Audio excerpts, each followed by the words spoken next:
siang, hari ini agak santai. Salam 1, 2, 3, yes, yes, yes. Hari ini kita mau bicara tentang bagaimana titip jual produk consumer good, ya.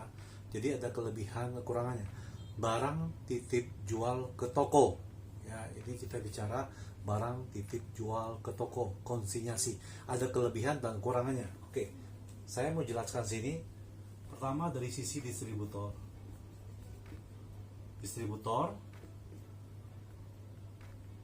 agen, grosir, retail 1, retail 2. Ini satu. Distributor titip jual barang ke agen. Ini boleh karena sudah ada perjanjiannya, karena ini produk baru dan barang kurang jalan, ya dia akan titip jual. Satu. Agen akan titip jual ke grosir. Itu udah masalah. Ya, pasti dia titip jual.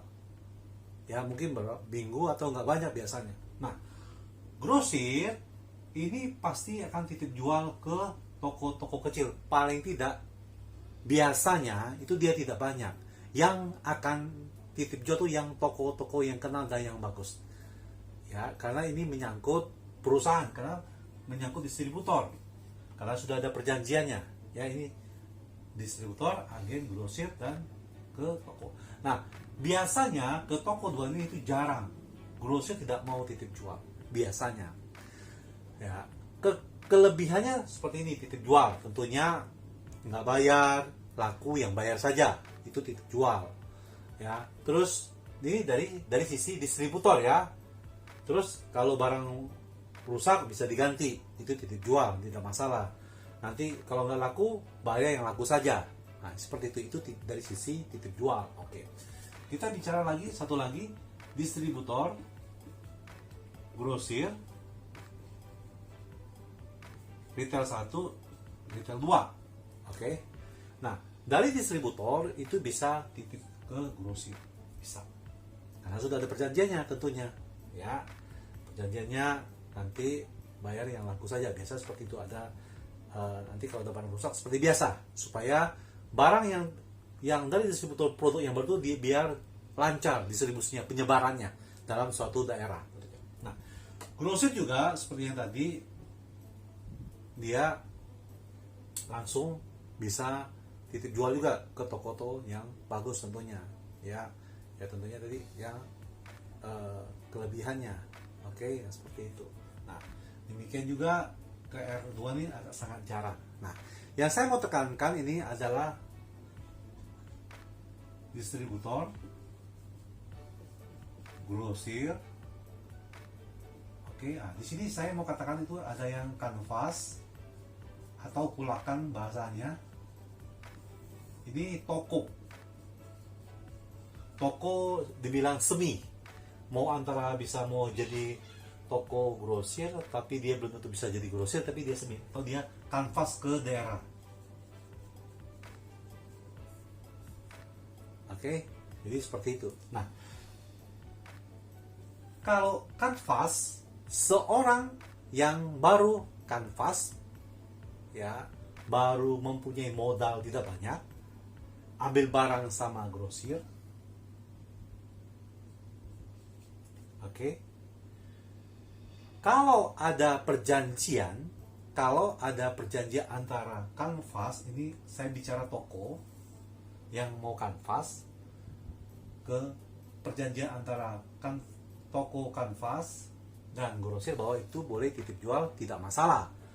Kanvas bisa jual ke R1 atau R2 atau warung. Kalau ada perjanjian dari grosir ke kanvas, berarti tidak ada masalah. Kanvas bisa titip jual ke retail 1, toko, dan warung, tidak ada masalah. Tetapi kalau misalnya toko ini, kanvas ini, dia titip jual dengan barang yang sudah dibayar dari grosir, itu berarti toko ini adalah rugi. Itulah kekurangannya. Jadi buat teman-teman yang Bapak Ibu yang merasa buka toko mau kulakan atau kanvas, jangan sekali-sekali titip barang jual. Itu pertama. Kenapa? Pertama, rugi. Kedua, perputaran uang Bapak Ibu. Ketiga, nanti kalau Bapak Ibu sering titip jual, nama toko Bapak Ibu tidak bagus di mata grosir. Kecuali Bapak Ibu, teman-teman banyak uang, ya. Saya bicara seperti ini, bicara ketika kanvas atau orang kulakan atau toko mau kanvas. Jadi kalau kalian punya perjanjian antara grosir sama kanvas bahwa produk ini boleh titip jual, tidak ada masalah. Tetapi kalau kalian ambil produk yang beli cash dan Anda titip jual ke toko-toko, itu tidak boleh, karena itu tidak sehat perputarannya. Nah, menurut saya dalam hal ini, dari sisi pengalaman saya, karena dulu saya pernah lakukan titip jual, tetapi saya bekerja di distributor mie, dan produk itu dari Jepang, itu dengan inisial N. Saya pernah lakukan itu dengan titip jual, nggak banyak, itu paling tidak 5 piece atau 10 piece, dia cup, ya, cup, ya. Saya pernah lakukan itu, dan ketika tidak laku, kita tarik. Ya, tidak masalah, karena itu dari perusahaan, dari distributor. Demikian juga kadang ada minta 1 dus, 2 dus, atau minta 50 dus. Ya, kalau laku. Kalau nggak laku, ya bayar yang laku saja. Nanti kita review dalam 1 bulan atau 2 bulan. Ada masalah di mana, atau tidak suka di mana, atau mungkin rasanya, atau mungkin kemasannya, atau mungkin belum terkenal karena belum iklan di TV, atau dan sebagainya. Nah, itu dari distributor. Tidak masalah, saya tidak juga rugi. Tetapi pencapaian saya akan dilihat dari efektif call-nya, distribusinya bagus atau tidak bagus. Itu satu dari distributor. Nah, ada lagi dari sisi ketika grosir titip jual ke toko, itu kurang sekali untuk efektifnya. Karena apa? Karena grosir titip ke toko, ada pun sedikit, paling tidak jarang sekali, karena beliau untuk grosir titip ke toko itu ada, tapi sangat jarang, kecuali yang terkenal saja, yang sudah dikenal. Toko itu yang sudah baik, dia akan titip jual mungkin 1 dus, atau mungkin setengah dus. Biasanya itu agak merepotkan dari sisi administrasi. Toko tidak mau titip jual, biasanya grosir tidak mau titip jual, tidak mau titip jual. Kenapa? Administrasinya akan repot. Biasanya itu dari sisi consumer good, ya, dari sisi consumer good ya, kita bicara. Nah, kalau teman-teman yang kulakan kanvas, sekali lagi tergantung yang saya bilang tekankan tadi. Kalau selama ini kalian ambil cash dan tiba-tiba kalian titip jual ke toko-toko, itu saya sarankan jangan, karena perputarannya. Oke. Jadi sebenarnya terus bagaimana nanti kalau saya mau kanvas? Ya lebih baik carilah produk yang laku, carilah yang daerah yang dimana belum ada yang masuk suatu area, kalian jualnya bisa tempo, bisa cash. Tempo tergantung, biasanya kan sebelum itu sudah ada sales yang lain datang ke situ. Temponya berapa lama kita ikutin, temponya 1 minggu, 2 minggu kita ikutin. Kalau 1 bulan tidak bisa. Kenapa? Karena kalian pemilik toko yang kulakan pasti mau bayar ke grosir. Nah, jadi seperti itu, oke? Jadi saran saya, ketika Anda mau buka warung, mau buka toko, mau kanvas, saran saya jangan menjual ke toko dengan titip. Lebih baik kita bicara cash atau tempo mungkin 1 minggu ya, karena kita dikasih tempo sama, biasanya kalau seperti dikasih tempo 1 minggu, biasanya dikasih tempo sama yang grosir mungkin 2 minggu. Demikian berikutnya seperti itu. Nah, dari sisi uang perputaran kita tidak sehat kalau kalian titip jual. Nah, saya sarankan lebih baik kalian kasih tempo seminggu ke warung-warung, itu lebih sehat untuk perputarannya. Nah, menurut saya seperti itu kalau dari sisi barang titip jual atau konsinyasi. Ada juga dari sisi produk yang lain, konsinyasi mungkin 2 atau 3 unit dari sisi handphone, ya bisa jadi. Tetapi itu biasanya kalau tidak laku, kita akan minta tolong ditarikan, yang laku bayar saja, itu tidak masalah karena sudah ada perjanjian. Tetapi kalau untuk consumer good, saran saya yang sudah mau jadi kanvas ke toko, itu kalau bisa cash atau tempo.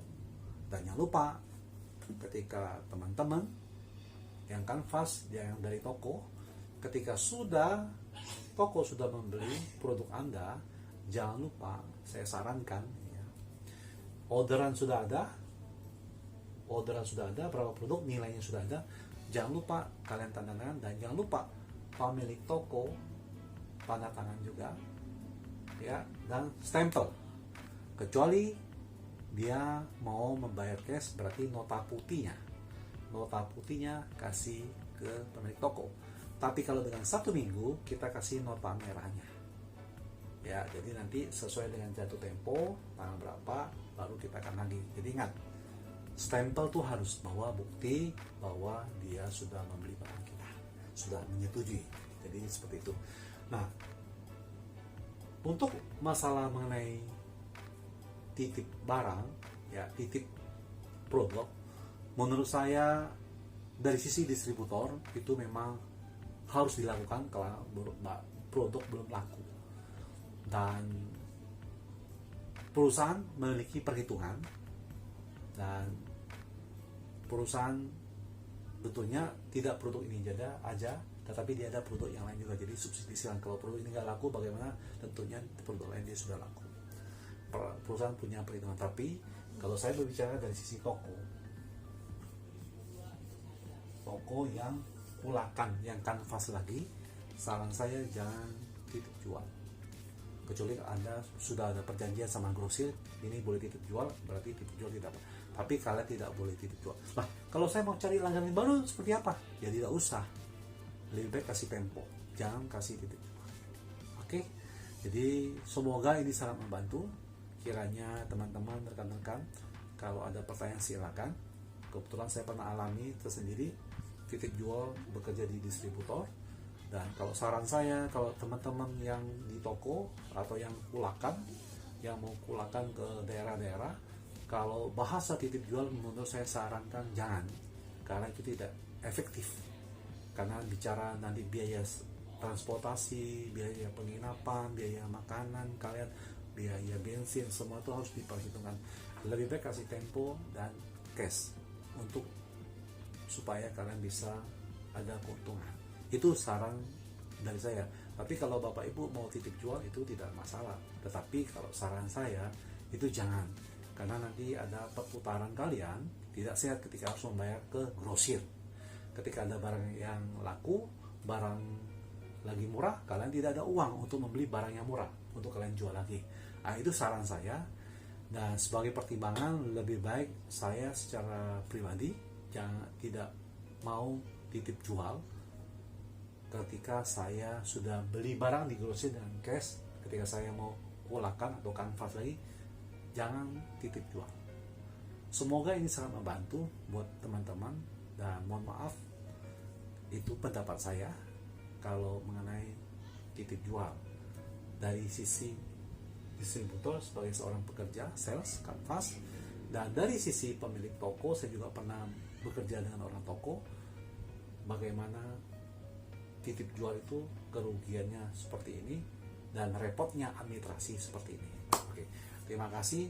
Jangan lupa, kiranya ini teman-teman yang sudah subscriber, saya minta maaf, dan terima kasih juga yang sudah nonton channel saya Indah 64, dan jangan lupa mohon dukungannya supaya saya tercapai dengan 1000 subscriber dan 4000 jam tayang, supaya saya bisa membuat konten-konten yang lain dan bisa menolong teman-teman kita dimanapun di berada, tentunya di seluruh Indonesia, dan dengan channel ini saya banyak menolong orang lain juga. Terima kasih.